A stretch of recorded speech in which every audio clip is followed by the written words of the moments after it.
All right. This is Chef Giuseppe with Meals for Longevity.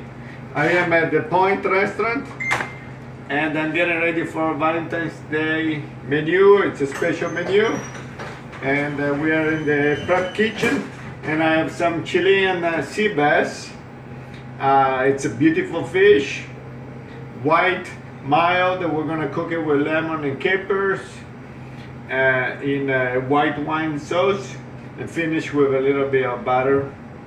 This is one of the options that we're going to have tonight. So I'm gonna go ahead and cut about 7 to 8 ounces. Most likely I give the 7 to the women. So I'll show you how I do that. Hi, how are you? Happy Valentine's Day. No.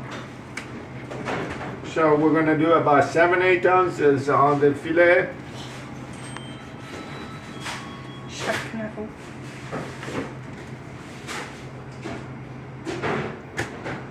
All right, 7.5. These are our fillet for tonight. Wow, it's so soft, this fish. It's like butter. And I check them one by one. And I'll see you later with next video. Ciao.